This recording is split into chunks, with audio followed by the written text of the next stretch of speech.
What's up, guys? Quick moment. Just want to say thank you to one of our sponsors, one of our longtime sponsors. This is On It. Let's get right into it. www.onnit.com/Yola, or click the link wherever you're listening to. This link is below in the description, or if you're on YouTube, it's right in the comments or in the video description. Prior to the show ever even being thought of, Marty has been using On It for what, a decade? That is correct. That is correct. You creep. I'm on my Dr. Drew shit. Yeah. That is correct. And you guys already know Alpha Brain is one of the staples of their company, but it is now in shot form. So brand new Alpha Brain Instant, Focus Shot, and Black Label. These come in little shots just like you would see at the store. There's peach, there's tropical, there's a bunch of different flavors, but this is Alpha Brain. This is to make you hyper focused. I just watched the Rogan show the other day. He says he has never not done a show without Alpha Brain. Remember, www.onnit.com, onnit.com/Yola. So as we always say, thank you guys for supporting. Every time you click that link for On It, every time you buy something with our code, it really helps us out. Guys, this is how we get stuff done. The sponsors help us make this show better. Thank you guys for supporting the brands that support us.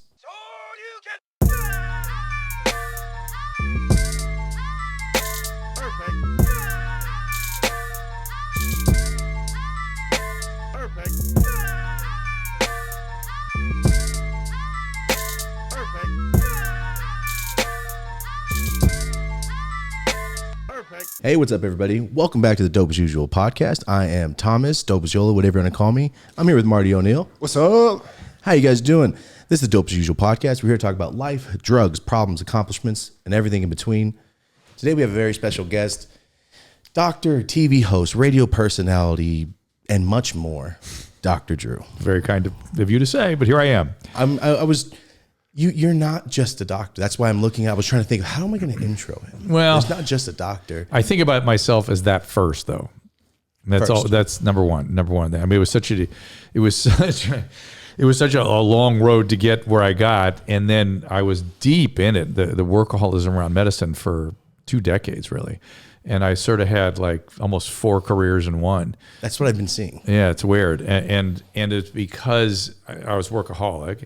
And I just was interested. I just loved everything I was doing. It was just so interesting. And so I ended up on one hand, going deep into working in a psychiatric hospital and running departments there. And at the same time, doing general medicine in a hospital and also as an outpatient. Okay. I saw something while you were still in medical school. You started doing something on the radio called Ask a Surgeon? No. So yes and no. So in 1983, I was living... I don't know if you know Pasadena, but K-Rock was in Pasadena. Oh, the radio station. K-Rock was right across the street from, and any of your age or younger cannot appreciate the power of radio at the time. Oh, I can. Radio was like... It's everything. It was everything. You organized your culture around it, your day around it. It defined who you were. And at that time, it's 1982, 83, everyone was listening to KLOS, KMET, and the music got super boring. And out of nowhere, K-Rock came out of nowhere. And I was living a block away from K-Rock. Wow. And friends of mine started meeting and socializing with people at K-Rock. And one guy called me, goes, hey, they're doing this show in the middle of the night. It's called Loveline, and they want you to come on and do a segment called Ask a Surgeon. They want you to use big words. It'll be really funny. Nice. And I was like, what the fuck? Why are you calling me? Why are you calling me? Why are you bothering me with this? And I thought, well, it's interesting. I'm starting to listen to that station. It's kind of cool. It might be an interesting opportunity. And so I agreed to meet with the guys that were doing it and went up there and was blown away by the fact that this is where young people were bringing their most important health questions in the middle of the night. It was Sunday night at midnight to 3 a.m. It had been designed because the program director needed a community service show. And so the reason they were struggling with what to do with this, they needed to turn it into an informational community service show. And they go, Pinsky's in medical school. Maybe he can talk about something, you know. Wow. I know, ridiculous. But cool. But at the same time, one Anthony Fauci was somebody I admire greatly. I was deep in the AIDS pandemic. I was telling people they were going to die all day long. That's all I did. And he was telling us, we got to go out and educate. He kept saying, there are going to be 2 million dead. There are going to be 2 million dead. You got to go educate. And I was so stunned when I went into the radio station that night that none of the young people that were calling in, they were calling about all kinds of stuff, but they'd not heard about this what we were just starting to call AIDS. Because you said 1983. Yeah, they hadn't heard of it, and but it was already pandemic at that point. So crazy. So I'm sorry, I'm being texted like crazy. So it's one of my problems is things rain in on me. No worries. I figure the doctor life is never nonstop. Still an active doctor. Yes. Yeah. No. Take your time. All right, keep going. So go ahead. So you, a fluke came in just to see fluke, what it was and like. I just thought, hey, can I keep coming back? And I think this is kind of interesting, important. I'd come. It was one night a week in the middle of the night, and so if I was on call or something, I didn't go. And You're a practicing medical doctor while no, doing I was finishing medical school and I became a resident, and gotcha. but the schedule then was insane, and I'd go in for an hour or two, and then I'd leave, and it was kind of interesting. I'd meet interesting people, and, it was just fun. It was different, and I thought I was doing community service. You are. And I did it for 10 years, one night a week. Every week? Not every week. I mean, there's many variations on the theme over that 10-year period, and it was it was community service. That's what I thought I was doing. It was not paid. It was interesting. It was fun, and for a while I stopped because my residency director made me. He told me I was something wrong with me, and it was right before Fauci really went public with doctors have to educate about AIDS and talk about sexual behaviors. And it was like 3 months before that, he just went off on me and told me, there's something wrong with you. You're going to ruin your career. And I was like, giving information. Okay. And then when Fauci came out and said, all doctors have to get out in the media and start talking about this. 2 years later, that guy walked into me in the hall and said, hey, you still doing that radio show? I'd stopped for 6 months, and then I kind of trickled back because I thought it was important. And he goes, I'll tell you what, I'll take over now. Let me do it. And I was like, are you like, I can't even believe you're saying that, but whatever. So I ended up teaching medicine. I taught at the Keck SC Medical School. I taught through the Department of Medicine. Then I taught through the Department of Adolescent Medicine, and then I taught through psychiatry. So I had 3 different clinical. Yeah, you are a jack of all trades as a doctor as itself. It's ridiculous. It was so crazy. Was that your first step into any kind of entertainment, anything? Radio, community service. I thought I was doing education on radio. Yeah. And I didn't want anybody to think I was promoting myself. That's why I never used my last name. I just wanted to do the thing. I see what you're saying. Yeah. That's a good way to take. That's a good take on that. That was just what that was. And it was, it was at the time cutting edge. You can't quite appreciate how extreme that was to be talking to young people about sexual behavior on a major radio station. Oh my God, they're crazy. And so I didn't want to be called out for it particularly either. I just thought it was important. So that's how it all started. So you did Loveline for how long? 35 years. Wow. My age. Yeah, weird. Wow. Yeah, I was thinking about it when I was lying in bed this morning. Went to bed at like 9:30 last night. I got up at 7:30. I thought, God, I used to come home every night at 12:30 and then get up at 6:30 for years. And so so many lives that you've directly impacted though, legitimately. I don't think of it that way. I think of it as sort of treating the culture. The culture it's been so, and my little idea at the very beginning was radio had such a negative impact. The whole sex, drugs, and rock and roll, man. I saw what was happening with the drug addiction. I saw what was happening with AIDS. I'm like, maybe we can use that same environment to move things in a positive direction. So, what a direction to go to, though. Yeah. That's What a what? That's an amazing direction to start going toward. And it's kind of taboo when you're a course. practicing doctor too. To do it was all way out there stuff, but it just was a strong instinct I had. There was something that was the right thing to do, it was a good thing to do, and history, I think, is judging it well. I don't know. Who knows? I'm assuming these days everything that was good is bad. So who knows? It'll turn bad all the time. Yes. There's a generation out there that listened to you for advice. Pre-internet. You didn't have any of that information. That's right. And I to look for. And I was 24 years old, and my sort of weird little notion was, I want to create something that would have helped me when I was 17, 18, 19. Exactly. And by the way, that's why we did this show. Oh, good. And the information that I had was so easy. It was not like you shouldn't have access to it. It was, this bacteria causes gonorrhea. Here's the antibiotic you take for it. Here are the symptoms. And nobody ever discussed that stuff. Mm-hmm. Crazy. You think it'd be public knowledge at that point? Oh my God, no. It was hidden behind Latin phrases. Call them venereal diseases. And even something as simple as vaginal yeast was called moniliasis. We had all these. It was ridiculous. It was insane. And it was just, it should have been no different than talking about sinus discharges or anything else. Of course. And by the way, that was a novel idea that I felt that way. It was sort of considered weird and off the chain. But now that's actual full on shows. So Well, you were the but- first person to really, like you said, talk about taboo things to an audience that had never experienced any of it. But I was very clear these things should not be taboo. I was very clear. Yes. And that's what I mean, sex motivated ed me. is in school. And it wasn't being done. And I knew, sorry, I've had COVID twice and I still got a little cough left over. It's good times. Trust me, Omicron is a lot less than the big one than Alpha was or Delta. But what was it? Oh yeah, I knew what shaped behavior because I was shaping it toward. I was a young person, and I knew what shaped their behavior. Yeah, and I was like, I know this sex education. They're learning the material. They're not changing their behavior. That was the thing, and now we're making that same mistake with COVID. I can't believe we're doing the same thing we did 40 years ago. In terms of what? You don't change people's health behaviors by telling them what to do, mandating them what to do, shaming them what to. I mean, we could have shamed people for being sexually active. We could think. You think that would have changed it? They would have flipped us off and said, "We're do whatever we want." Exactly. And now what you have to have is a case. So you like Loveline, a call would come in. That was a case, and that case was a relatable source. Somebody. Their age, their ethnicity, whatever it might be, and their narrative they follow. Then I make sense of the narrative. We point out the consequences of their choices. We use humor. There's music. That's it. That's why I got involved with Teen Mom. I knew that would have the same impact, and it did. It's a therapy session also. No, it absolutely is not. No? No. Therapy is... Well, the way I'm saying it's I don't information. Have your It's terms. information. But if you're telling somebody, here's your consequences... But remember, I want everybody else. The case, they only listen so much, but everybody listening, they learn a lot. It gets through to them because we do it over and over and over again. People don't change by pointing out much of anything intellectual to them.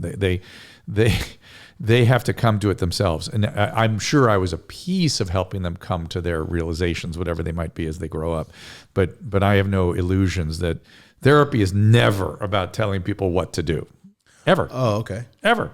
Just hearing them out mostly. It's getting them to the point where they have insight into what they've done and internally want to motivate change. And you just keep guiding them towards. It takes forever. It takes a long time. But that's how real change occurs. That's to come from inside. You don't go, you need to take your penicillin and start wearing a condom. Yeah, it's not an intervention style thing. That doesn't ever work. It just doesn't work. Interventions are very simple. Interventions are come with us and get some treatment, or we can't be in your life anymore. That's what we did to my dad. It worked immediately. Yeah, we that's didn't what sit you there do. and point our fingers at him. No, you just tell him we love you, but we can't be part of this because we're watching you die.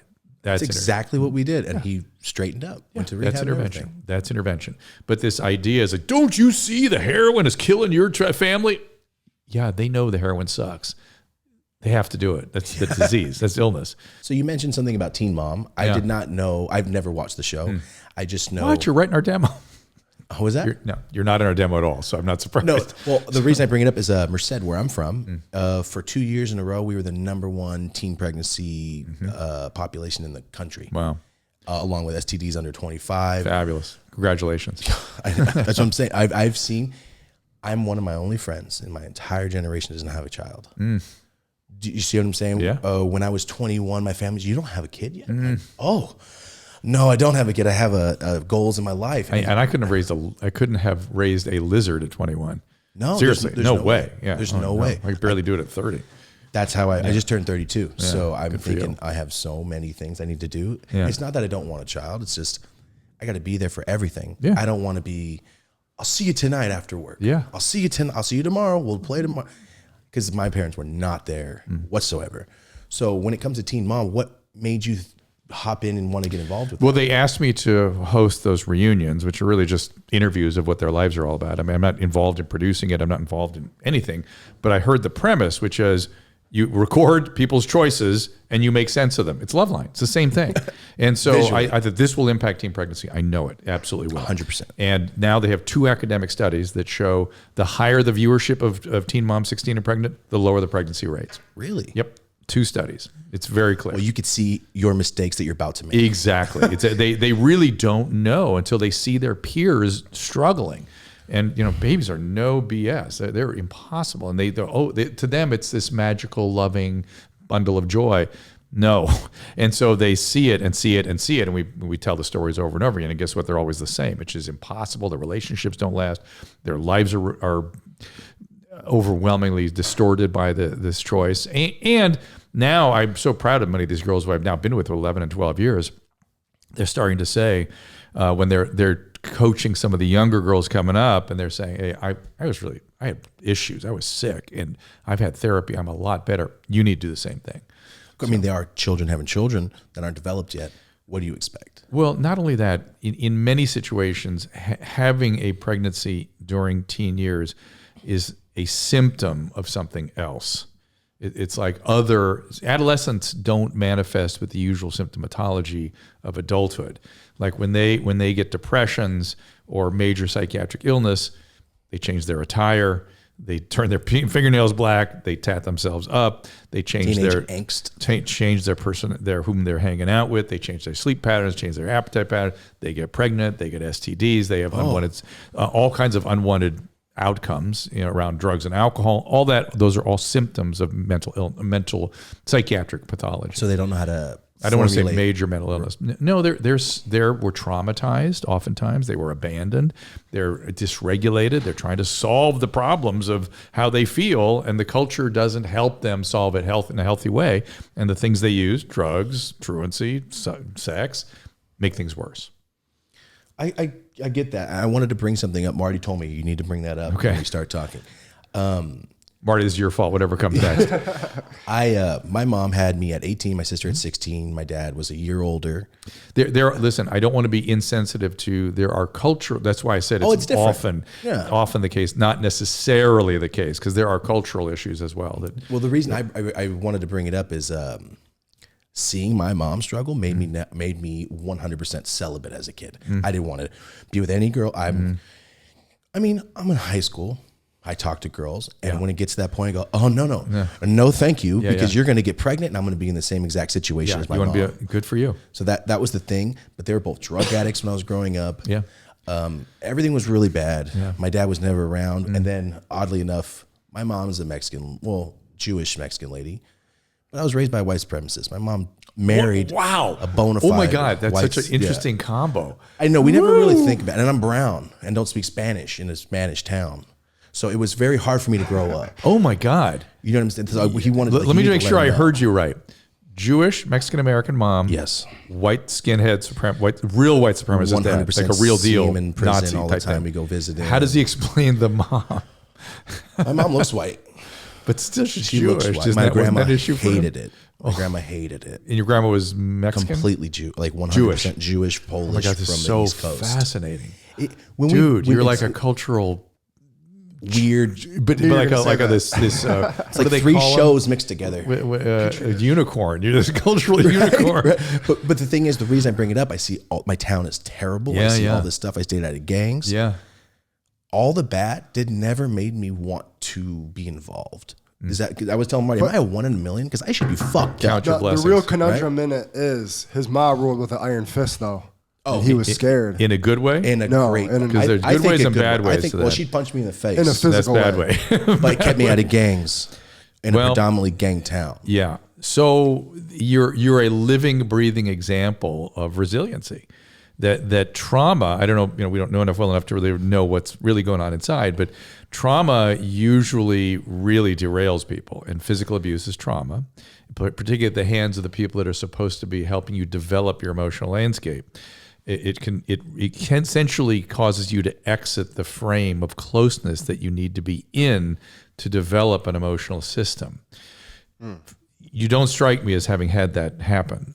You might have a little bit of that, of course. You were traumatized. Well, the thing, I never let it affect me because I'm like, oh yeah, she beat the shit out of me. When I'm 18, I am fucking out of here. That's how I thought. Well, that's how kids think when they're being abused. They think they leave permanently. The good news is you didn't leave right then, which is what most kids do. Yeah, I could. I mean, I also was 4.0 student, played captain of my football teams. So do you have siblings? Yes, but she used to beat the shit out of me. Okay, so the sisters beat the shit out of you. Fucked me up a lot. Yeah. So in families like that, there's usually a savior who's perfect, and then a scapegoat. So I'm guessing your sister was a bit of the scapegoat. That's why she hated me, but she was also the only one doing bad shit. I know, but this is how this goes in families like this. Said it completely perfect. That's exactly what the situation was. There's the perfect hero. It has different versions, but it's sort of hero, perfect, whatever. You survive that way. She survives by acting out pathologically. Because my sister's been to some psychiatric places, stuff like that. I'm sure. But that's the more normal, in the sense of statistically, that's the more usual way that this goes. Really? I thought it was just a 1 in a million. No. The way your sister went. You're the unusual. Okay. And so in your case, what'll happen is it'll start affecting your relationships. You'll start getting involved with people that are like, I've only had one girlfriend I'm going to marry, and we just got engaged. I always saw it as I can't get pregnant. I can't have a kid with somebody I don't want to spend the rest of my life with. Well, but what really is going on is intimacy is a dangerous place because your mom. And if you were able to bridge that and be intimate with somebody who's actually available for intimacy. Oh, yeah. Thank you. You did it. Because I always look at it as I don't ever want to be involved in what they had to go through. I get it. Or put my kid through that. But what the perspective that you seems like you had, we got my COVID cough here. Sorry about that. It's all good. The perspective that you had was able to, it seems like, for some reason you were able to see your parents as humans who were flawed, not kids, not horrible monsters who were, screwing. Oh over. Yeah, no. I knew my mom was 16 and stuck. Yeah, it's unusual to have that perspective. It's unusual to be able to take that because any kid, you're so in it. It's just awful. Well, I've always said I've had the same mind since I was a little kid. So nothing has changed. That which is what? Which is of wanting to do the best I possibly can. I don't really have the. My mom used to beat me. I'm gonna do these because I did do drugs my whole life. I sold drugs until I was 24, 25. You left that part out. Oh yeah. I used to sell hundreds of pounds of weed. I used to do a lot of coke and a lot of ecstasy. I mean, that was I'm from Merced. It's a drug. How did you not get strung out, or did you? Well, what happened was I was doing coke every single day, and then when I realized I'm waiting for the blood to stop so I can keep going. Yeah. And I saw my dad doing crank my whole life, my mom doing meth. I just thought all his childhood friends are strung out. Almost all of them live outside. So it doesn't seem like you got the genetic potential for this. In other words, you had something that made it good, made you like it. But I love it. But it's just bad for I always say. But addiction is when you can't stop. Addicts can't stop, no matter how bad it gets for them. Yeah, you don't have that. Because I'd rather do good than be fucked up. But I also like getting fucked up when I was a kid. Are you completely abstinent now? Or are you? I just smoke weed and do mushrooms. You got to be careful. Because if you have that gene, it'll resurrect and it'll start to build. I used to love coke. I used to do a lot of coke. I know, but I love it is not a normal relationship with it. If it wasn't bad for me, I'm just saying, I love it. It's hard to undo that. You know what I mean? Well, I love it. I haven't done it in 10 years. It's like I love sugar too, and I have to be really careful with that. Yeah, no, I don't touch coke at all because it's just like really inspired by Chris Farley, basically. That's it. I just don't want to pull like the fat guy. Like, you're doing great. But don't do the weed, which is of course far better, will start to escalate it someday. You got to be really careful. Really? You got to be. It's just like if you have it. I don't know if you have this genetic thing. I mean, I probably smoke a quarter pound a week, and it's all I do is smoke weed and work. I get it. I'm trying to wrap my head around like it's just that if it's going to evolve. If you have the gene for addiction, which I don't know that you do. If you have it, it's addiction. This is the part that people miss about addiction. It progresses always. Even if you get it under control for a while, it'll progress later. And the progressive, Pete, is what you have to watch out for. My dad has that bad. He stopped doing meth, picked up drinking. Yeah. Because he's that's crossing over. That's crossing over. It's a little different, but even though he crosses over to alcohol, the alcohol will keep getting worse. Oh, it got bad. Yeah. When we did the intervention for drugs, it turned into alcohol. Is he in the program now? My dad's been clean. But I mean, in the program, is he working a 12-step stuff? Oh, he did that like 12 years ago. So he's off of that now. He doesn't drink at all. He's completely straight edge now, which is unreal to me. Because my whole life. Is he going to meetings? No, he just. You might ask him about that. So why doesn't he go to meetings and stuff? I mean, my dad's a truck driver. He constantly works, and I have 3 younger siblings. So he's like the dad. Take him to soccer practice. Go into their school. I get it. So he has like a purpose. I feel now. Just ask him about meetings. I used to go to his meetings, like with his stand up. I'm addicted to this. Yeah, but I'm wondering how he gets by without doing it now. Does he have a therapist or something? Or he's Mexican. He doesn't have a therapist. It's just the truest shit. Yeah. I mean, I've never seen a doctor besides the clinic, besides right now. You and me. Yep. So I've never been. I've been to the free clinic as a kid. Well, get yourself some health insurance. That's all I'm saying. that I have now. Okay. But I just wanted to ask because when Marty's like, you got to talk to him about your life. I mean, I just wanted to. Okay. I've never asked anybody. Go ahead. Because I just want to know, like, so it's an anomaly, basically. Like I didn't come out yes. fucked up. Yes, you're an anomaly. Okay, yeah. I just want to do that good. you have a super healthy relationship and don't have kids and are a business owner. So you can attest to the relationship. It's Oh, amazing. Rosie, Yeah. we're best friends. She's my best friend of all time. I hang out with her over everybody. Are you passionate about her? You're like, She's the coolest person ever. all right. Yeah, she's awesome. Yeah, but I wanted to bring something else up. We were supposed to do an episode a couple weeks ago or about a month ago. You and I? Yeah, with your manager, but the schedules got crossed. We were really excited for you to come in. I'm gonna talk about Marty because Marty's had a really bad relationship with his mom. His dad. Take it away. You talk. You know what? It was just ironic because my mom was like going through a lot of medical stuff that stemmed from a lot of psychological stuff that we did a whole episode on, and she ended up passing last month. oh, I'm so sorry. Yeah, we were God damn it. We were like, Dr. Drew, we got to talk to your mom. How are you gonna help him? Because his relationship with his mom is torn. What did she die of? It's still up for debate. You know, it was something where she had a bunch of symptoms they couldn't identify, and she was in the hospital. She had like diabetes. She had a bunch of kind of like not taking care of yourself. She was depressed. She had a lot of that going on. How old was she? 65. Was she obese? Yeah. Was she able to move about? Was she, or just like, Not towards the end so much. She started getting all these. See, the thing was, we had this stupid falling out when she was up here. She went back to Texas, but she had COVID. And then when she went back, she got vaccinated after having COVID. And then maybe 3-4 months later, she just started having all these crazy symptoms, like unexplainable, like her legs giving out and just like diarrhea, and just it just cycled and spiraled until eventually she passed. oh, I'm so sorry. That does not sound psychiatric. That sounds medical. Well, it was very medical. I think it started as psychiatric in terms of like she was going through a deep depression. Still, The only thing I will ask, the only thing psychiatric I would ask about is whenever I'm evaluating a medical case and I'm like, well, what the hell? I oftentimes I find drugs and alcohol were actually part of the story. Mm-hmm. Is that any part of the story? I don't think so. Just straight edge. Yeah. I don't think so. Doesn't sound like it actually. So no, it was like grief from losing my dad, and it just spiraled into like a depression that for the past 10 years, and then it just like she just kind of gave up, and then these symptoms just like over. But you have to explain. Marty was one of the spiritual ladies that believes she can speak to the dead with stones and goes. She's very holistic, and she believed that anything can be cured with me. Was she following up with her doctors properly, or no? She wasn't. She wasn't helping herself. Oh, we were going through that whole struggle of me convincing her. Like, oh God, who knows what this was then? I mean, there's so many things. That's why I didn't want to get too in the weeds with it, because a lot of it's really unknown. But the real question is that I, in my heart, feel like it was a complication from the vaccine.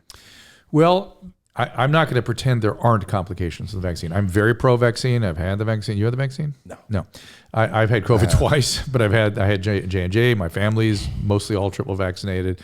I recommend it to patients. I will tell you for sure, there's a giant difference with Omicron in people who've been vaccinated, and particularly triple vaccinated versus not. I've seen Omicron kick the crap out of people that are not vaccinated. It is milder. It's a cold. If you've been triple vaccinated, it really is milder. Somebody like me, I have natural immunity, then one J&J, and then Omicron got me. That's interesting. So the vaccination makes it less. It can make it less impactful. That's what the vaccination's main job is. Boost your immune system against it so it can fight it off when you get it. I didn't understand that. The idea is not to die, not to go in the hospital. That's the idea of everything we're doing with coronavirus. Having said that, the shit goes down with everything we do as doctors. Of course, this is desperate times, and so we're taking aggressive measures to keep people from dying, keep them out of the hospital. So I do believe strongly that every individual should make his or her choice with their doctor. Right? There will be no doctors, very rare doctors, telling a 72-year-old with obesity and diabetes not to get vaccinated. I mean, that you get vaccinated. But you or a 19-year-old we got to talk about that. We sit and think about the risk and benefits and how you feel about it, and like we do everything in medicine. And now we have Paxlovid, and now we have Molnupiravir, that we can't get it because the government is so fucking incompetent at distributing. It's a scandal, but you can't get it. Actually, somebody got it outside of Merced. Interestingly, Really? sort of in that area. How far from Sacramento is Merced? Hour and 40. Yeah, I think it was near Merced. Where a friend, I had a guy I know that had to get it for his mother-in-law. He heard me talking about it. It really works. Amazing drug. But he also heard me saying it's scandalous. You can't get it. So he searched far and wide. I was able to find it in a pharmacy outside of Sacramento an hour. What is this drug? It's a triple antiviral. It really works. Again, really? if you got sick with COVID, I'm not sure I'd give it to you because it's not worth the risk. All medication has risk. All vaccine has risk. Back to your concerns. And the weird reactions I've seen have been weird. I've seen some weird reactions to the vaccine. And it really brushed me off. It does worry me. It does, and I would say I've seen long haul. I have a friend of mine that's got long haul COVID from vaccine. Weakness and shortness of breath and diarrhea. And so in your mom, who was already sort of marginal, if she were to get a syndrome like that, maybe that was enough to kind of push her over. I don't know. Yeah, that's what it seemed like. Well, that's one of the things that it occurs to me. But there's 30 other things it could have been. Let's be fair. Yeah. She could have had C. difficile. She could have a neurological problem. I mean, she just did not get a proper evaluation. Yeah. I mean, it would have spent me, personally evaluating a case like that would have taken a week in the hospital. You know, we would have been doing spinal taps and MRs and MRAs, and we would have been doing everything. And it doesn't sound like she got any of that. Yeah, which is sad. And I don't know that there's anything could have been done. I don't know. But I agree with you. It's the combination of medicine and psychiatry, which is always rough, you know. But the medicine part is where it sounds like it didn't go well. No. And I always knew she needed therapy from the time she was a kid. Then she needed another layer of therapy from like my dad dying and stuff we went through. He fought cancer for 10 years. Oh. But I just knew like without that, and she wouldn't do it. That was the problem. She would not. It's the craziest thing to me when people won't take advantage of mental health services. Let me just, for the sake of you and your audience, mental health services work. They pay dividends every time. You don't have to get deep in. And a lot of people are fearful that somehow something unpleasant is going to be uncovered or revivified. Yeah. It's not how it works. It's not how it works. The way it works is a good therapist, and I dare say anybody licensed, is going to walk you into stuff you can tolerate. You don't want to overwhelm somebody. You want to give them dosing that they can tolerate and make you able to manage and regulate these things as you walk into them. That's it. And sometimes it takes some medication. And for a while, if you have medication, great, it works, it helps. That's it. Pretty simple. Your brain gets sick just like everything else. Perfect. Mm-hmm. We have one of our things for the audience is talking, because we have a lot of people reach out to us about mental health.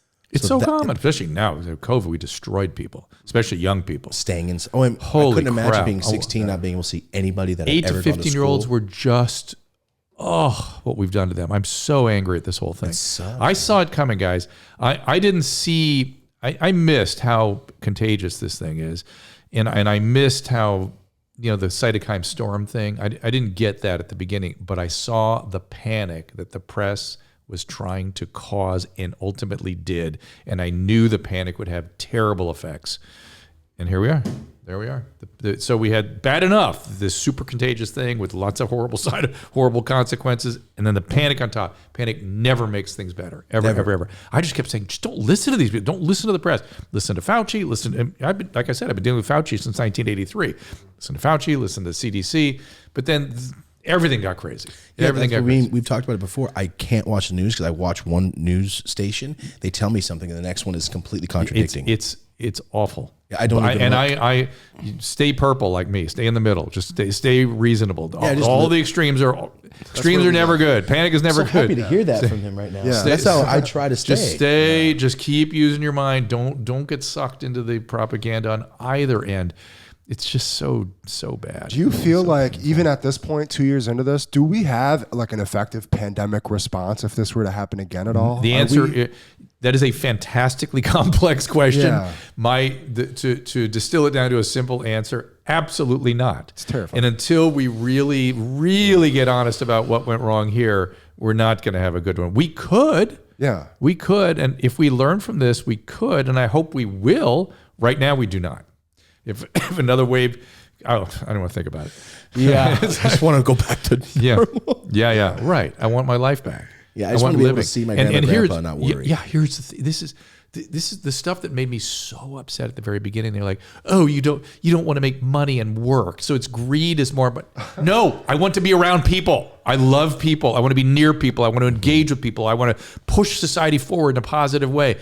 That requires us all being in the same room some of the time. It just does. And the fact that people didn't understand that that's what do we do? All right. You've got me going here, guys.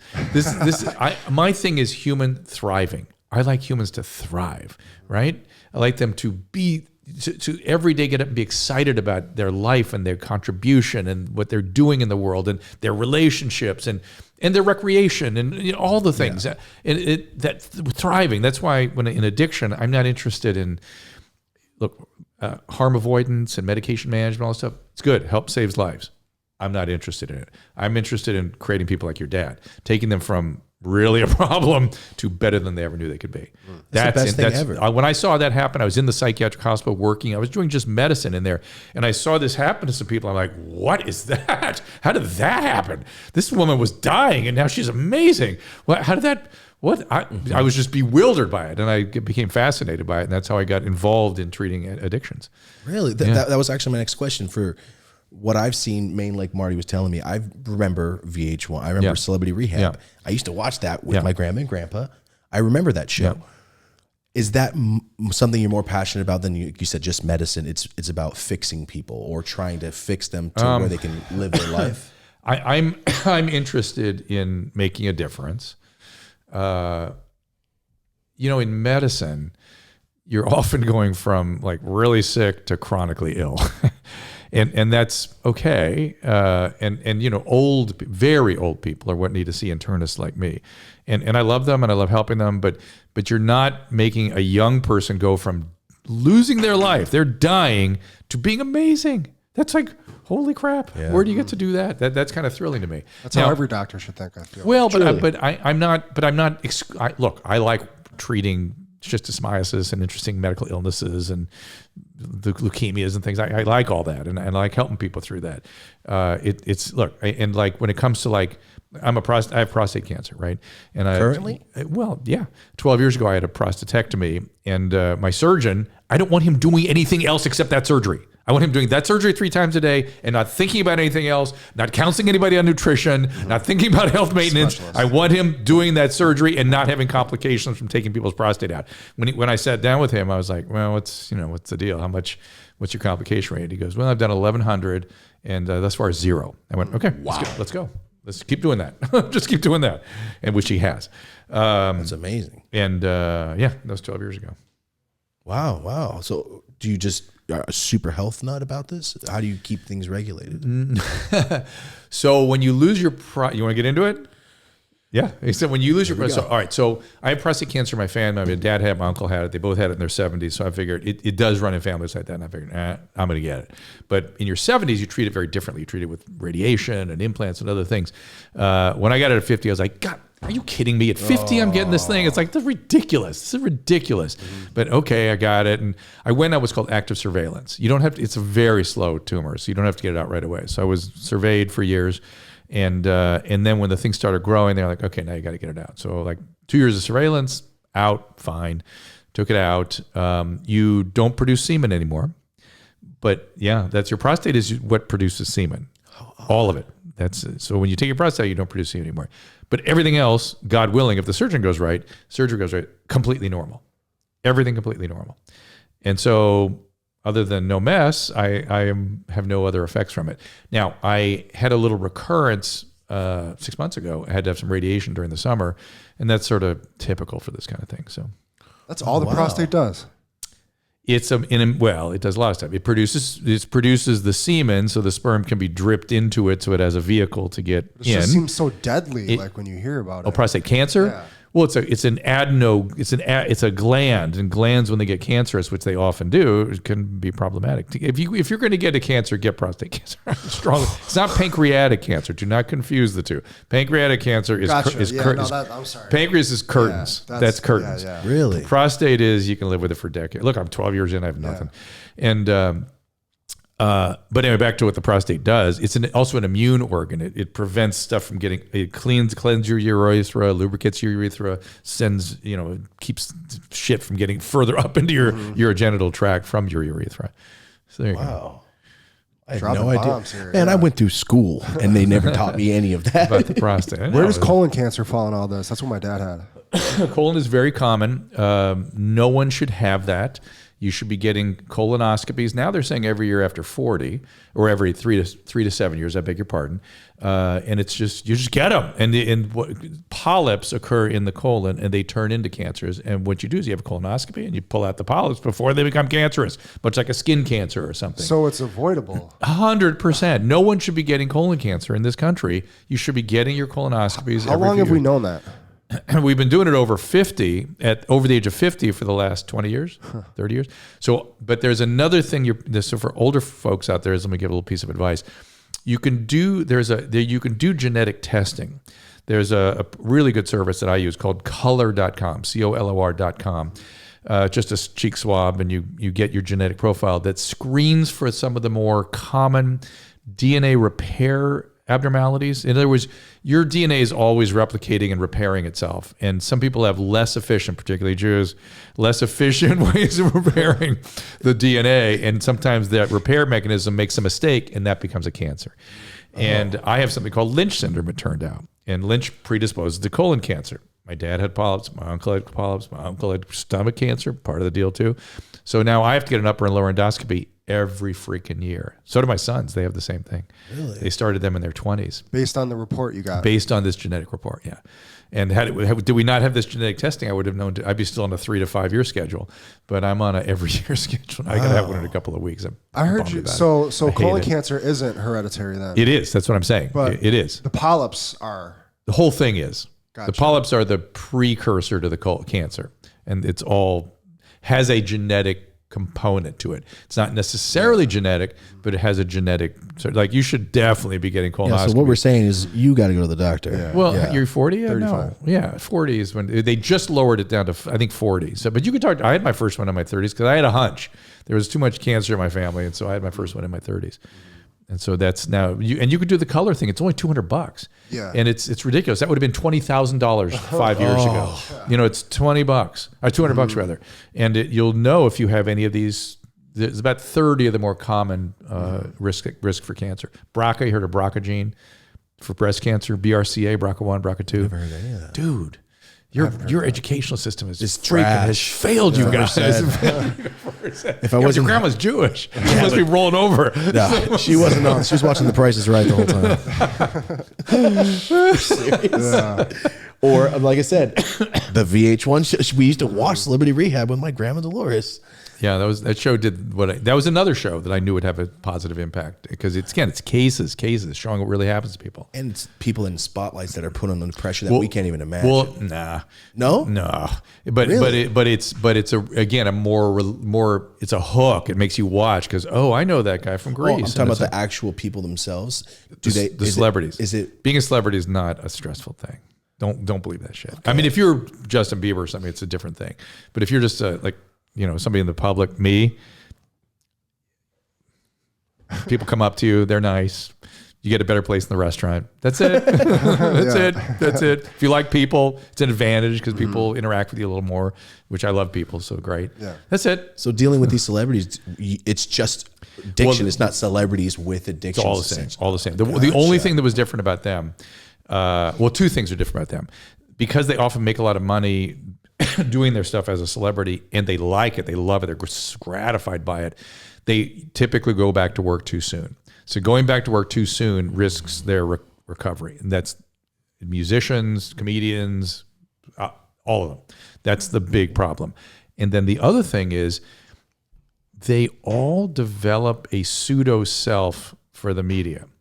In other words, like a front, like not one person used their real name. They all had pseudonames, and who they really were a little different than what they presented on TV. And what was interesting for me is I don't use my real name, but I don't. But I feel like I'm myself in all these environments. But maybe I'm not. I don't know what it is that makes people do that. I think I discussed it with them. I'd bring it up with people and they'd all kind of say, well, I'll play a character and that's where I get my success. But I think it's also a fear of vulnerability of being their real self out in public. Isn't that interesting? Mm-hmm. Well, social media these days, you can, with certain platforms. I got to tell you a story. I'm dying to tell you because. Hey, what's up, guys? Just taking a quick moment to talk about one of our sponsors. This is FanDuel. I'll get right into it. Any new customer that downloads the FanDuel Sportsbook app and uses our code Dope As Usual will be eligible for this deal. And that deal is bet $5, win $280. Yes, you heard me right. $5 can win you $280. All you have to do is download the app, use our code Dope As Usual, and you're eligible. And yes, for everyone out there wondering, yeah, Marty and I are not happy. Both our teams lost in the most devastating way. I know the Rams are a better team, but I'm going to put my money. It's $5 to win $280. I'm going to put my money on the Niners. And don't forget, use our code Dope As Usual when you download the app. $5 could win you $280. Any team. And again, guys, I'm not going to say everything, but on the screen right here, this is all the rules. You cannot bet unless you're 21. Make sure your state allows betting. So for Super Bowl 56, there's no better place to be betting than FanDuel Sportsbook. Prop bets, parlays, $5 can win you $280 any team. They're always doing something awesome here on FanDuel for new customers or existing. I'll say it again. Download the app, use our code Dope As Usual. $5 can win you $280. It's a no-brainer. What's up, guys? Taking a quick moment to talk about one of our longtime sponsors. This is BetterHelp. Let's just be honest, guys. A lot of us have problems that we don't talk about. A lot of us have problems that our parents, our best friends, our husbands or wives don't know about. And it should not be that way. It's almost taboo especially for men, to talk about their feelings openly. So sometimes you just need someone to talk it out. When you can hear yourself talk about your problems, it's a lot less stressful when you hear the situation, because a lot of us just thinking in our heads and overthink. I'm guilty of it. So if you're out there and you need help and you don't want to go to a therapist and sit in the waiting room and maybe see somebody from town, now they think that you have something wrong with you, even though something's not wrong with you, you just might need to get it off your chest. If this sounds like you, do me a favor, go to www.betterhelp.com/dope, and that's 10% off your first month with a certified therapist. This is completely discreet. You can be in your own home, in your own bed, talking to somebody that can help you. So guys, this is not a crisis hotline. This is a long-term therapy session. So once again, go to www.betterhelp.com/dope, and that's 10% off your first month of treatment. You could do this from your own home. It's convenient, it's affordable, and it's 100% confidential. Because Dennis Rodman's name is Dennis Rodman, and I had the greatest interaction. And Dennis and I are really good friends now. And he promised we would be. And Dennis is an incredible person. And our first interaction, it was so fantastic. He was in a group. We had a really intense group with lots of people having emotions and stuff. And the whole group held a book up to his face and was like reading, like moving his lips, reading for a 2-hour group. And he was right to my right. And at the end of the group, I was like, Dennis, come on, man. You see what's going on here. These people are they're putting themselves out. They want you to be a part of it. Come on in with us. He goes, hey. He goes, I'll tell you something. I was like, Dennis is not a small man. When Dennis raises his voice, you notice. And he goes, you and I are going to have a relationship. We'll do that. But if we're going to do it, you got to understand one thing.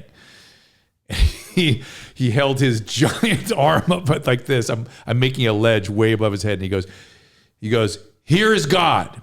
And then he moved his hand down about an inch, and he goes, and here's professional athletes. And you got to understand that. If you understand that, you and I are going to be fine. And I laughed out loud. I hope I didn't offend him. I'm like, all right, Dennis, I get it. All right. That's how you, fine, okay. What a statement. To a doctor. And what's weird is that's really not how he is, which is so funny to me in retrospect. Now that I know him, he's not like that at all. Is he preparing you for his ego? Is that what he's saying? I don't know what really that was. Someday I'll ask him what that was all about, because he's actually kind of a humble guy in his own little way. And his daughter now is a famous soccer player. And I didn't know that. Oh, yeah, she's awesome. She's amazing. And were you baffled when the whole North Korea thing happened with him? Oh, I loved it. Not only did I love it, I called him. I said, Dennis, did you ever imagine Dennis Rodman and Nobel Peace Prize would come out of somebody's mouth in the same sentence ever? And we had a good laugh about it. His brain doesn't work the way our brains do. In both for better and for worse. And so he sees stuff that we don't all see necessarily. And that was quite a move on his part. It was like a movie scene parody going, that was a great scene in that comedy. Dennis Rodman I love Dennis. I really have deep affection for him. And he's I wish his alcoholism is still kind of an issue and stuff. Just for him. He doesn't, no one else hurts except him, but I wish he gets it under control for periods of time and then not. And I worry about him. That's all. Well, so back to what you were saying earlier. No, what you were saying earlier. It's they're making up for something else. Yeah, I'll do that. Good idea. I've got water. They're making up for something else. You're saying he keeps going back to alcohol spurts and this. He loves it. That's why when you say you love the cocaine, I worry about it. When you love something, it's hard to not to go back. Well, I know it's bad for me, so I'll never touch it again in my life. But you love it. Oh yeah. Well, we can be friends at a distance forever. If you can do that, you're not a drug addict. I'm not. Yeah. I think I'm not. Yeah. But I do love drugs. But they're bad for you. He's the biggest weed influencer online, just so you know. Oh, the other channel. You gotta be careful, man. What we do. You gotta be careful. My daughter had horrible consequences from which she's now in recovery. It's not for everybody. Is the point? Some people it really. Me and we were made together. Yeah, some people it really takes them down, and other people they can go forever with it.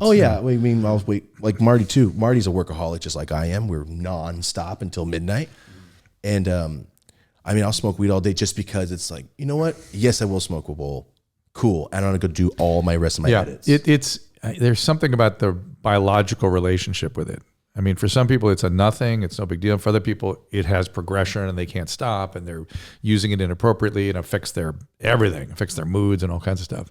I've seen that definitely when it comes to concentrates because it's so strong and some people don't realize that. I think that's exactly right. I mean, if you're doing dabs, it's like, I'd look into this. Well, I do dab a lot. But for me, my thing, it's my profession. This is what I do. I do reviews. I do this. I've been doing it for 10 years. I'm not telling you should. I'm just trying to say. Because you seem fine to me. It just worries me from the progression standpoint that it could lead to something else. Not that it's going to. No, I see what you're saying. That it could. But there'll be some days where I'm like, did I even smoke weed? Yeah, from the outside looking in, you're smoking way less weed than I used to. For sure. I used to smoke at least a couple ounces that's a day. you're a kind of unique biology, right? This kind of I'll take it or leave it kind of thing. That's not drug addict stuff. Like, I'd rather go work and get things done. I think that's your Jewish grandmother's influence, both genetically, not socially, genetically. It's something because I have a lot of drug addicts in my family. A lot. Both parents. Yeah. So and your sister. My sister, no, she just smokes and she is the hardest working person ever. Oh, I thought she went. Oh no, my sister's awesome. Oh, so she's good now. Okay. Oh yeah, she has a good job. She just smokes. Oh, good for her. Oh, okay, great. Oh, my sister's great, but as a kid, it was just me and her because it was just me and her. Then my mom had a kid when I was 15, and then my dad had 3 kids right after that because they're different. So it was just me and her till I was 16, and then my dad, Brady Bunch, he married someone with 4 kids and then had 4 kids. So I have little brothers, 8. How was that living in a household like that? I was out. I left at 18. I was doing my own thing forever since now. But I had a question real quick. Something I asked Marty about. In social media, I get it's different. Like you saying, you start off radio, there was no information. Google wasn't there. Yeah. Social media is super beneficial, and it also has its super downfalls, the cons. Especially, I see it with kids because I have little brothers, little sisters. My question is, do you think there should be an age limit for kids to be able to get social media? I don't know how we do all that, but I do believe that one day soon we will look upon this the way we look upon tobacco. I think it's going to be very similar in terms of how we will think about it. Lives get ruined from that. Well, right now, the big thing we're seeing is all the kids that were given screens for school drop the age of porn exposure down to like 8. And it was bad. And the sexting and the pornography and all that those screens were used for, ridiculous. And they've got data on this, and it's just startling. I can only imagine being able to be a teenager right now in my head going, I'll talk to 10 people in 1 minute, sending the same message. And while I'm watching, who knows what, and by the way, it rains down on them. I have a patient, a teacher in my office last week, and she goes, I can't tell you how often on one of these kids' screens, Pornhub comes up. She's a 6th grade teacher, I was hoping to kind of get your advice on this because I have a 13-year-old daughter. Oof. We've been going through all this stuff. There's a friend of mine that runs a website called Digital Citizen Academy, dcakids.org. And she only lets her kids on the screens an hour or 2 a day. And she's way into all of this. Her name is Lisa Stroman. You should interview her. She'd probably interview her. What's her name? Lisa Stroman. Okay. But even as far as stuff. I've been running into just... I know as my dad, it's my job to be that brick wall of the boundaries and to it's really hard. But then it can turn into long stretches of being that and Of being like the bad guy? Yeah, I need this acceptable behavior. I need honesty. I need these basic things. And I find myself, I can't get like dealing with a 13-year-old is just so different than what I ever imagined in terms of like, oh, I'm kind of really dealing with somebody that's completely different. And all the advice I get is like, it's just going to be like that until one day it'll circle back. And Well, but three things to keep in mind. One is you're an asshole. Let's just accept that. I've already turned. You're an asshole. That's been Accept that. Number two, her frontal lobes are not working, and thank God it's not a male because they really don't work when it's a male. She's relying on your functioning frontal lobes to be superimposed on her non-functioning. When you say frontal lobe, executive function, judgment, thinking, reasoning, the ability to choose good, subdominant impulses when you really want to do something not so good. That's frontal lobe.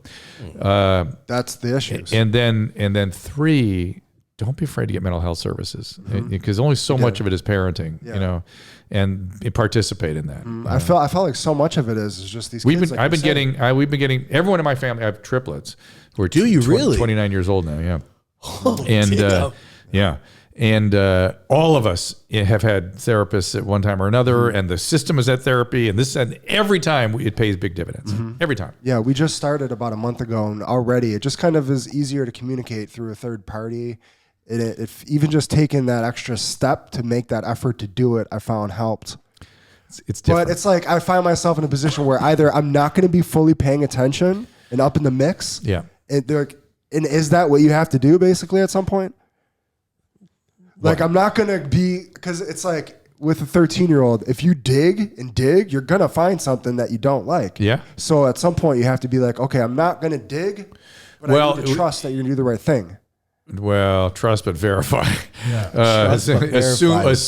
Assume they're not going to do the right yeah. thing. Always assume they're not. But because they're going to push boundaries. That's their job. I would unload some of that onto the therapist. Like the therapist's job is to make sure nothing bad is going on and to help and to advise you how to approach it. I make sure you're talking to the therapist. Yeah. They may or may not tell you everything. It doesn't really matter. The important thing is just what's my role here? What exactly should I be doing? Give me some guidelines and I will do it. Because it becomes a full-time job micromanaging all these things that, like we were talking about earlier. Kids know how to use VPNs and get around your tech. They're geniuses. Yes. They're just evil scientists when it comes to They'll this be stuff. doing chats in a Google Doc. Oh, yeah. They're amazing. My little brother does code. Yeah. Oh, boy, watch out. I'm already done. As the parent, you're like, okay, I need to monitor what you're doing, make sure everything's appropriate here. But it really Bring Lisa Stroman in here, or at least you can Zoom her in or something. You need her. Yeah, Marty's going through it right now. She's an expert in all this stuff. And nice. Yeah, I looked her up. So Because I know how to deal with boys growing up because I was one. I don't know how to deal with girls. My sister is gay. She was a very tomboy and beat the shit out of me. I didn't have a regular sister. Yeah. So I don't even know how to deal with So you're that. gonna have all girls, don't worry. So That's fine with me. That's fine with me. But usually it's a tougher time for the mom for a 13-year-old girl. Oh, it's been equally. She's even way more immersed in it than I am. Okay, so the mom's having a tougher time. Yeah. Okay, that's I normal. never even asked. That's normal. Yeah. That's good. Totally. She's way in the mix. I know. I get it. Yeah. Yeah, because they get triggered by it. The women, they kind of see it, know Yeah, it, they've been there, totally. and they get. And then she gets triggered by me getting all mad. There were many times. Yeah. Many times during the teen years when I would look at my wife and daughter interacting, I just go, which one's the adult? I can't tell anymore. It's like, what's going on here? Yeah, when my sister was going through all that, my mom was going through it too. They were right there. It gets better. It got better. It got better with time and just setting boundaries. When does that Just frontal let us know. lobe start kicking in? For females around 21, 22, like really it's in around that age. For men, it's like 27, 28. Yeah. We're still screwballs well into our 20s. Oh yeah, I can verify that. I know a lot of people doing stupid shit in their 30s. Oh yeah. Well, and drugs prevent some of that development, so you have to be careful too. That's another thing. Like I said, most of my best friends live outside. They're just strung out, gone. I tried for years. Homeless, outdied? Yeah, outside drug That's addicts. meth. That's meth. Well, it's meth, and now it's getting to heroin and crank. Fentanyl. Yeah, alcohol, meth, fentanyl. That's the mix on the streets. Yeah. And people go, oh, just give them a house. Just give your friends a home. That's all. That's all No, they they do. do drugs in there and burn it down and die. Of course they will. Of course they will. I tried Or to they're help my overdosing friends too many times. It makes me furious when they just like, oh, they need a house. Just get them a home. Just hiding it. When you go out on the street right now, it's all drug addiction. Oh, people are smoking crack and maybe right on the 5% street. mental health stuff. But yeah, Wow, the meth is just out of control. So that P2P stuff, forget P2P, it. what is The that? stuff there's a book called The Least of Us by Sam Quinones about the kind of meth that's coming up now from Mexico. From Mexico. It's bad. It's bad. Really? It Because I know makes people biker meth's psychotic. like crank, and that makes people unbelievable scratch their skin off. Yeah, I've this is seen the it. same stuff. It makes them psychotic so fast. Yeah, insane. So Like bath salt reactions, Yeah, right? yeah. Oh, okay, yeah, it's the same. yeah, there's a house though. But come on, man. Give them Yeah, a they home. just beat somebody up in there. No, I don't So- trust any of that. Even the it's so tents is. terrible. I mean, people need to live, but there's drugs. They going need on to go into everywhere. treatment. They need to put them in residential facilities, large facilities that would look like that. Look at that building over there. Now one of the residential facility looks like that. Let's help these people, for God's sakes. Yeah, because there's still potential for all these people. I know people that used to be on drugs. My I'm dad. telling you, all the time. I have dear friends that were on the streets, and they're all drug addicts, and they all are recovering now, and they're doing great. It's amazing to hear. In I your always- experience, like of all the people you've treated, is it a very small percentage of people that really bounce back, or No. is it more than you think? Way more than you think. Really? I was seeing. I want to say this loud and clear. I saw something online the other day. They were like, "Oh, drug treatment should be eliminated because any treatment that has only a 10% or 20% success rate is not."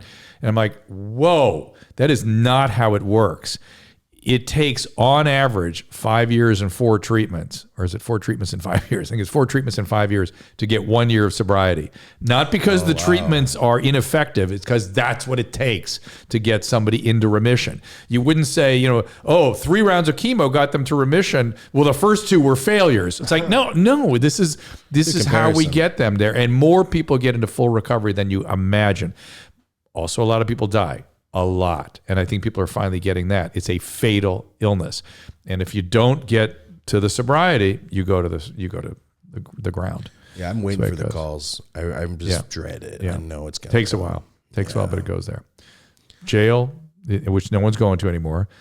Institutions, which you're not allowed to put people in, or death. So death is where they're going.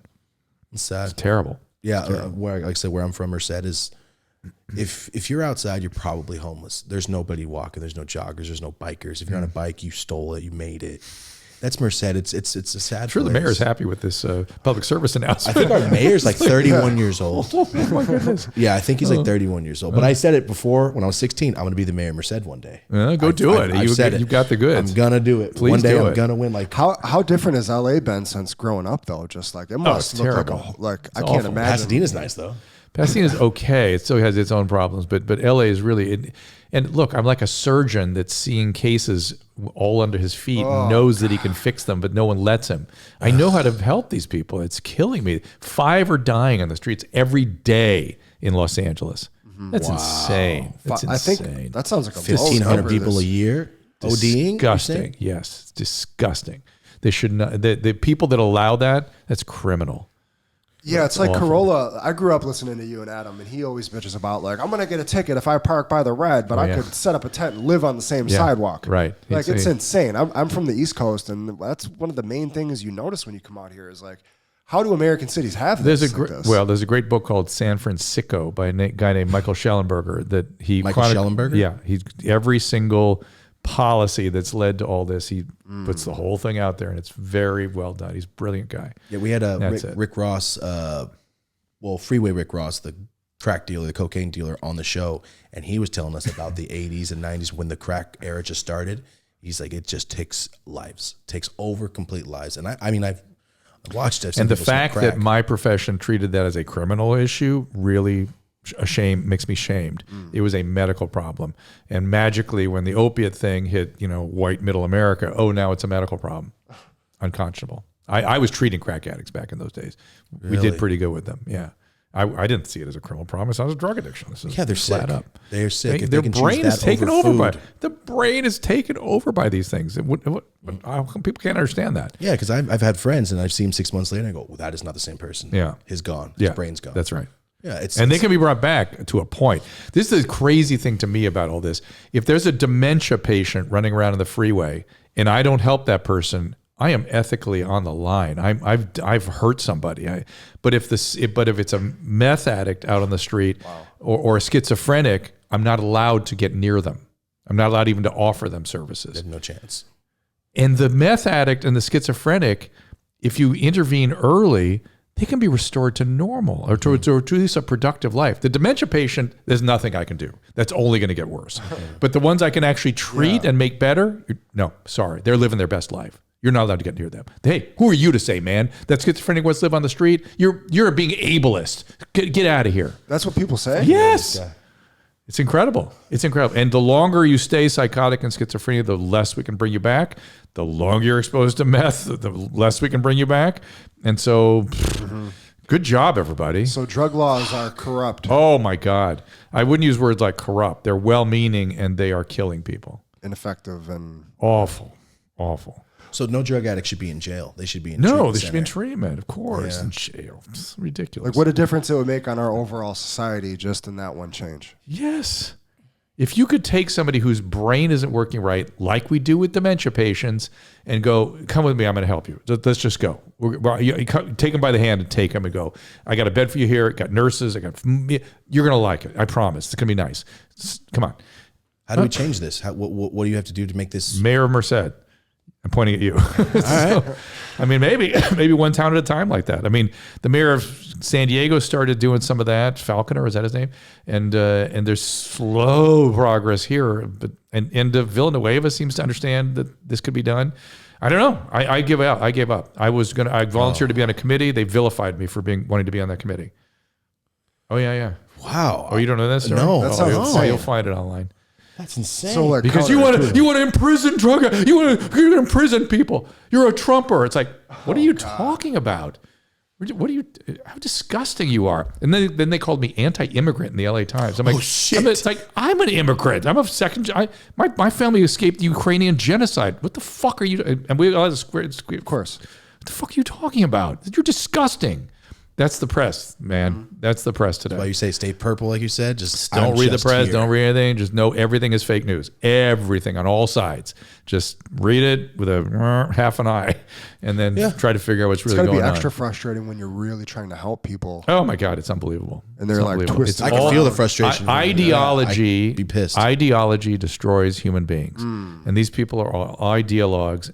What do they know about working in a psychiatric hospital? You ever worked in a psychiatric hospital? You ever treated a patient with any of these conditions? Oh, never? Oh, there's not one doctor on these committees? Not one? Oh, shit. Supervising these sick people? Holy, whoa. Woo. Yeah, I want to hear. Where can we find your podcast? I know you have a podcast on your mom's house network. So I have a bunch of stuff. So I want to hear more about this. I stay away from it for the most part because I get too frustrated. But I do a podcast on Corolla's platform. It's just called the Dr. Drew Podcast. You can get everything at drdrew.com and drdrew.tv. And drdrew.com, I've got me and Adam. We do 3 days a week. Oh, wow. So we still do a regular thing, me and Adam, for years. The Dr. Drew Podcast, which is sort of me interviewing experts. That's more of that. I have At Your Mom's House, which is Tom Segura and Christina P's thing. I have the thing called Dr. Drew After Dark, which is technically comedy. I mean, it's kind of a new incarnation of Loveline where I'm answering those kinds of questions, but it's in a comedic environment. It pushes the envelope, much like Loveline did. So that's why I'm willing to do it. Then I have a show called Ask Dr. Drew, which is a streaming show at least 3 or 4 days a week at 3 p.m. Pacific. Drdrew.com. Dr.TV. You get that. 4 shows. Yeah, you're busy. You're busy. I think there's more. Wait, hold on a second. And you still do you go into? I do outpatient medicine now. I'm doing a lot less than I used to. Oh my God, so much less. I mean, I used to get up at 5:30 in the morning and struggle to get home by 10 at night. Struggle. And half my day in the hospital or at outpatient practice and the other half day at the psych hospital. Do a lot of other doctors talk shit because you're like the famous doctor? They used to. They sort of tolerate me now. The COVID thing was such an extraordinary experience that I think the hospital administration where I worked, one of the things that really was disgusting with COVID is doctors stopped treating patients because they were saying, hey, just go home and come back when you're sick. Come back when your O2 saturation's 88. They stopped doing everything because they were afraid that their hospital administration was going to judge them, or their peers were going to judge them, or social media was going to attack them. You know, God forbid they use something like hydroxychloroquine or ivermectin. You know, so they stopped trying anything. And they just said, go home, come back when you're really sick, which is, I've never heard of such a thing. Yeah. And so it was horrible. That's what they kept doing to my mom. And it's horrible. This is what has happened to medicine. What she should have is a doctor who's like calling her twice a day and looking after her and thinking about her and moving this thing forward. You don't have to do something, but you have to monitor your patients. I don't know. I'm an old timer, I guess. But in any event, I started complaining about this. I had a nightly show here on local news, which was sort of keeping up on, you know, what was going on with COVID during the first year of COVID. And I went to get the vaccine. Like right away, I'm like, I get this vaccine. It's perfect. My hospital wouldn't give it to me. Why? Because even though I was treating COVID patients and I was and I wanted to work in the ER and I volunteered, no, you're not from a risk neighborhood and you're not one of the hospital employees, and we got to give it to this first. Much with the same thing they're doing with Paxlovid and monoclonal antibodies right now. Same exact philosophy. And so running around the hospital trying to get the vaccine, I got COVID. That's how I got COVID first time. And how backward was that? Well, whatever. It was their way of doing it, but I started complaining about it on TV, and I think they didn't like that. I didn't think they liked that. Yep, that'll do it. Calling them out for their wrongdoings. And by the way, the same people now are like, why aren't you getting your vaccine? It's screaming about people getting their vaccine. We're originally restricting people from getting it who want it. It was very, this has been such a horrible experience, this COVID thing. From the first time in history. Management. That the whole world's dealing with this. That's what I can't believe, is that the whole world has gone as nutty as the United States went. I get we're nuts. I get it. Yeah. I know. I understand this country. I understand this country, but the whole world did what we did. That's the weird part. And Australia did it worse. Like all the good cousins that came for Christmas are fucking up too. That's how I feel. Like, damn, they're fucking up. Oh shit, this is. It just made me feel like, there is no like real adults out there that have like. Good for you. I think that's a nice take on all this. It's like, what was this? What happened here? It shows the unorganization of Earth. Well, I thought we were okay. It doesn't have to be like this. I don't know what caused everyone to go so wacko, but they're still kind of in it. I know they're still sort of in it. Like if you're all this way, or you're all that way. If you're not, like I said, if I want to help homeless people, I'm a Trumper. Well, what if I want to help homeless? If I want to treat, that's a new kind of like slow way of thinking. I feel like though it's histrionic.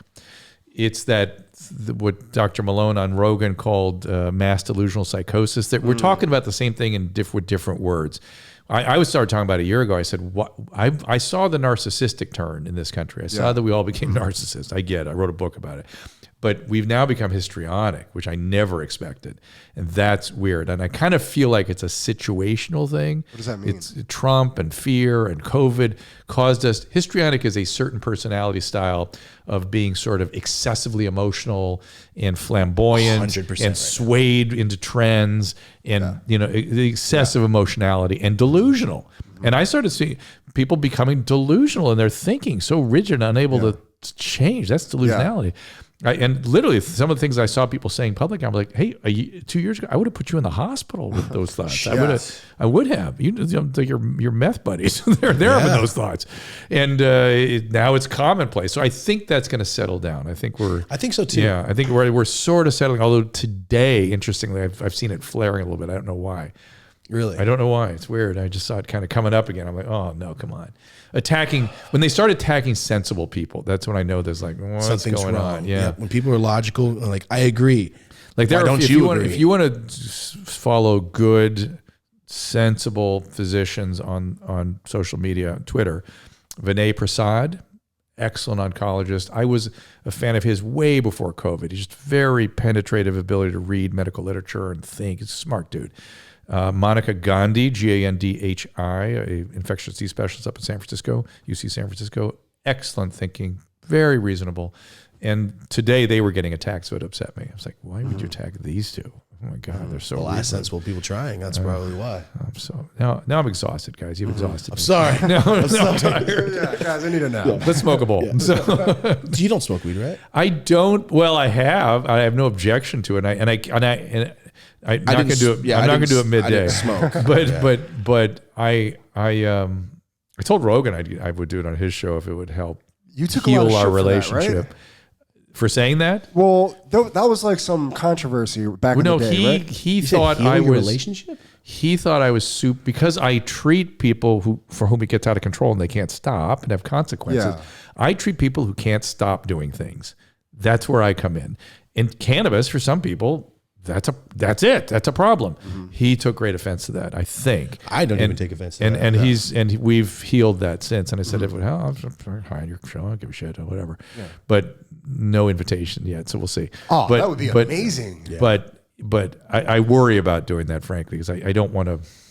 I don't know. It's such a political thing. We'd now have to do it very carefully, and I have to have an opportunity to really explain what I was doing. But what was I saying about all this? I don't think I think I'm sort of resistant to cannabis. The only thing, when I was in college, I smoked several times. I got panic attacks. Oh yeah, that's a common thing. And by the way, I see hyperemesis now all the time. People that vomit from it. Hyperemesis, cannabis hyperemesis syndrome. If you're vomiting during pot, pay attention. It's a really serious syndrome. And now, when I've used in the present day, I don't really feel much of anything. Really? It doesn't really do much for me. I think I'm sort of genetically whatever. It just doesn't. I know that's shocking if you love it. No, I get it, because I could smoke. We smoked a pound joint, and I'm like, I'm not that high at the end. It's I just feel tired. plateau. I just feel tired. Same here. I'm ready to just lay down. Have you found kids aren't like smoking though anymore, right? That's a nice big. I don't see a lot of cigarette takeaway. smokers anymore. Cigarettes a lot are of better, vapes though. It's almost eradicated. No, I don't see kids smoking ever. I think I there don't was know a little anybody bump. smokes cigarettes almost. And I'm not really worried about tobacco. I mean, not tobacco, nicotine vaping. I worry about tobacco. Tobacco is what hurts people. Nicotine does not hurt people.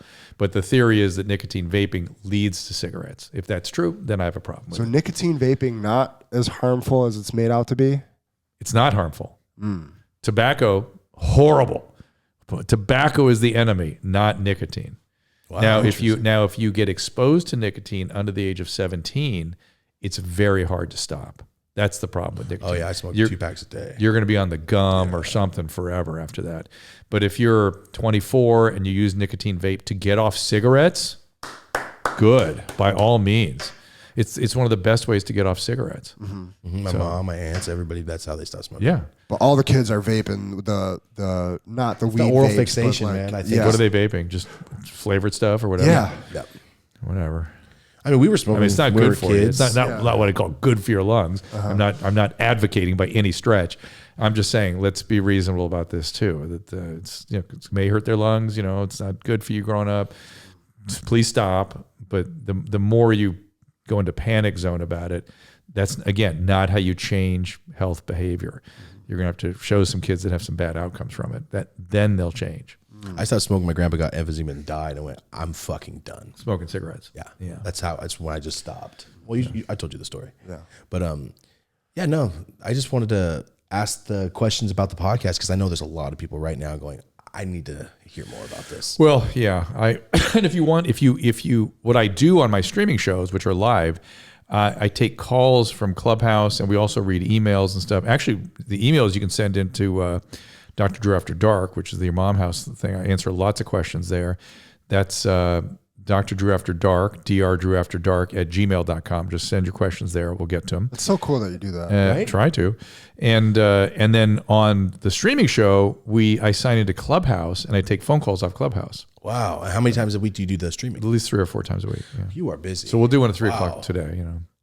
Oh, right after this, you're gonna go do one. That's amazing. Yeah, I need to get my schedule down because what time do you wake up? Let me ask. Now, listen, I told you I used to go to bed at midnight at 12:30. I'd get up at 6:30. Now I go to bed at 10 and get up at 7. So 7 is still reasonable. Yeah, so I'm reasonable. I'm sleeping plenty now. I believe in sleeping when you're older. I'll tell you, sir. When I was one of the many million jobs I had was working in an Alzheimer's hospital. And when I first got in there and I was trying to kind of get to know the patients, and I was thinking, why are these guys? What if there's something that predisposed to this. And I was noticing in all the men's room, the men's bedrooms, they had a picture of themselves by the bedside. They were like admirals, or they owned car dealership. They were like these extremely accomplished people. And I thought, oh, it must be stress, right? It must be stress that's causing that, maybe risking the Alzheimer's.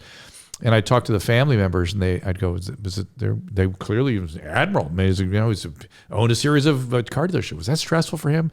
They would all say the same thing. They go, oh no, he loved it. He loved it. And then I'd say, did he sleep? No, never slept. Really? So I thought, oh, I'm going to sleep when I'm older. insomnia. I'm getting sleep. Get some sleep when you're older. Be sure you I sleep. barely sleep now. My whole life. That's just scared the shit out of me. We'll get some.